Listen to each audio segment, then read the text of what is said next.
엄청난지까지는 확인할 수는 없겠지만 예단할 수는 없겠지만 부각은 되는 건 확실합니다. 정치 전문가들이 겨내는 거래요. 예. 엄청나게 이제 부각이 된다.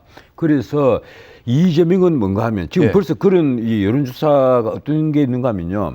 이재명은 절대 안 된다고 생각하는 사람이 누구냐 하면 2위예요. 1위는 이준석, 2위가 이재명이란 말이에요. 비호감도 말씀하시는 비호감도가. 뭔가 하면 이재명의 끝까지 반대하고 나는 이재명이 없는 나라에 살고 싶다 이렇게 생각하는 사람들이 의외로 너무 많은 거예요. 그래서 이재명 대표도 이제 방금 말씀하신 대로 이제 엄청나게 사법적인 부분이 이렇게 커질 것인지 작게 만들 것인지 이재명 대표도 이제 작게 만들기 위해 노력을 하게 되지 않습니까? 그래서 지금 당내 통합을 한다 해서 그 사람들을 자꾸 만나고 다닌단 말이에요. 이게 만나고 다니는 것도 재미있어요. 보면 제일 처음에 만난 것이 아마 본인이 생각하기로는 본인에게 가장 경쟁자가 될 수 있다고 생각을 했을 거예요. 그건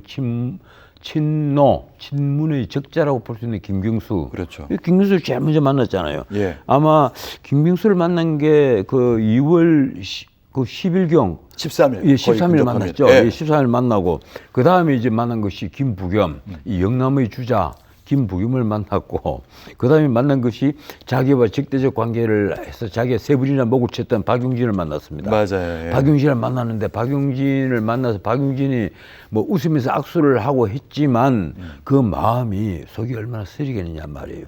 자, 그런 거 보면 우리나라 정치하는 사람들 대단해요. 그 박용진 또 이제 뭐 나이는 좀 들었습니다만 그래도 아직까지 젊은 나이인데 저 같으면 정말 못 만날 것 같아요. 나 이재명이 죽어도 만나서 악수를 못 하겠다 이럴 건데 그런 데서 만나서 악수를 하고 득담을 먼저 한단 말이에요. 보면. 그게 정치 아니겠습니까? 그리고 이제 이번에 만난 것이 임종석을 만났잖아요. 예. 임종석 전 비서실장 보니까 어제 만났는데 거기에 대한 이 대표 면전에서 한 얘기가 있습니다. 이재명을 넘어서는 인물을 지지하도록 하겠다. 예, 그런 말을 했죠. 예. 깜짝 놀라운 말을 했는데. 웃으면서 얘기했지만. 왜 웃으면서 참 정말 그런 뼈 있는 말을 했어요.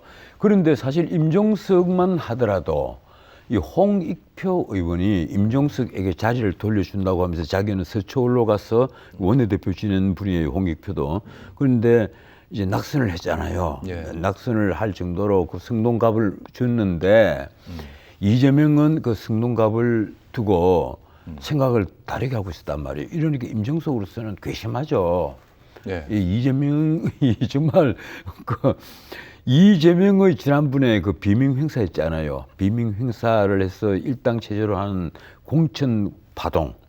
이 한번 생각해 보세요. 지금 그 명태균 특검을 한다 그러잖아요. 예. 명태균 특검이 뭡니까? 공천 개입이란 말이에요. 처음에는 윤석열 대통령 김건희 부부의 공천 개입 거기서 시작이 된 게 나중에는 그 오세훈이 뭐 문제가 되고 오물을 다 뒤집어쓰잖아요. 홍준표 시장까지. 홍준표 시장까지 오물을 다 뒤집어쓰면서 민주당에서 지금 이 명태균 특검을 하자는 말은 이 조기 대선 전국에서 쉽게 말해서 그 국민의힘 쪽에 있는 유력 주자들에게 오물을 다 퍼부어버리겠다는 거예요.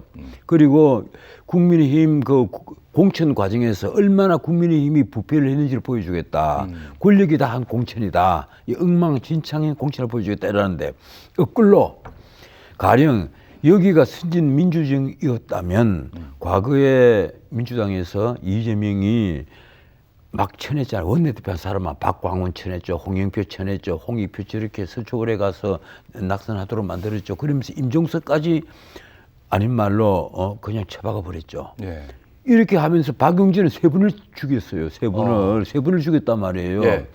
이렇게 잔인하게 하면서 근데 생각해 보세요. 전 변호사님 이제 두 가지 그러니까 윤 대통령의 그리고 김건희 여사의 공천 개입 의혹과 이재명 대표 그 비명 결론적으로 이제 비명 형사라고 평가를 하셨지만 그렇게 많이 평론들을 하시는데 그 과정은 한쪽은 이제 행정부의 수반인 대통령이 정당의 공천에 개입할 수 있느냐 이 부분은 좀 다른 문제인 것 같고 우리가 로버트 달 교수가 쓴 데모크라시 책을 보면 민주주의의 제일 꽃은 선거고 그리고 선거에 있어서 이 공천 과정 이걸 왜 상향식 민주주의를 자꾸 주장을 하는가 하면 공천 과정이 정직하지 않으면 우리가 민주주의를 할 필요가 없다고 얘기를 합니다. 공천이야말로 알파이자 오메가인데 그래서 공천 과정에서 만약에 그 권력이 개입을 하면 이건 문자 그대로 정당을 개인이 사당화를 시켜버린 거예요. 지난번에 우리 민주당 공천을 두고 계속해서 사당화라고 주장을 하는 이유가 여기에 있는 겁니다. 예. 이재명이 만약에 더 큰 권력을 잡게 되면 국가를 자기의 일극체제로 만들어버릴 것이다. 요 질문만 할게요. 예. 결론은 그럴지라도 한쪽은 이제 법적인 문제가 있는 것이고 윤 대통령 쪽은 대통령이 이제 정당의 공천에 개입을 한 거니까 이쪽은 이제 당 대표가 아니죠. 당의 그 의사 결정 기구를 통해서 법적인 문제는 좀 제가 자주 그 하는 얘기인데 가령 우리나라에는 대통령이 이 선거에 대해서 자기 의견을 얘기하면 공천 개입이라는 말이 당장 나옵니다. 그 노무현 대통령도 그것 때문에 이제 탄핵을 당하고 난리가 났잖아요. 예. 그런데 대통령이 가령 그 과거부터 지금까지 공천에 영향을 잘 미치지 않다 그런 말은 거짓말이에요. 거짓말 수밖에 없잖아요. 대통령이 이 사무총장이나 뭐 공천관리위원장에게 눈만 찌끈해도 그 느낌을 다 알 텐데, 그리고 그건 외국에도 마찬가지예요. 미국 같은 선진 민주정에도 가령 조 바이든이 그 미국 상하원 의원에 자기가 지지하는 사람을 노골적으로 얘기를 한단 말이에요. 그런데 미국에서 왜 조 바이든이 선거에 개입하느냐, 공천에 개입하느냐 이런 말은 안 해요. 예. 근데 이제 오히려 후보를 선출하는 과정 자체는 상향식으로 아주 그 프로세스는 아주 듀 프로세스, 직정 절차를 유지를 한단 말이에요. 이러니까 시비를 못 끄는 거예요. 그런데 우리는 지금 뭔가 하면 공천이 밀실에서 이루어진다는 데 문제가 있는 겁니다. 지금 이게 가령 그 적정 절차를 거친다면 누가 무슨 말을 해도 흔들리지 않으면 그만이니까 훨씬 더 선명해지겠죠. 그런데 그게 아니란 말이에요.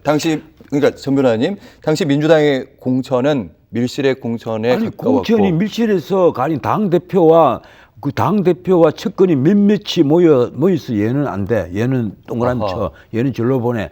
이래서 다 자른단 말이에요. 쉽게 말해서 원내대표를 지낸 박광훈이라든가 홍영표 이런 분들을 두고 원내에 제대로 일을 하지 않았다. 평집이 가장 낮아버렸어요. 말이 됩니까 이게 상식적으로? 알겠습니다. 요 얘기 우리가 더 보기에는 깊게 말이 안 나눠야 된단 됩니다. 말이에요. 아니 제 3자가 보면 말이 안 되거든요. 알겠습니다. 그런데도 그 평집이 가장 낮아가지고 결국은 공천에서 탈락을 했어요. 알겠습니다. 그 본인들은 얼마나 억울하겠어요.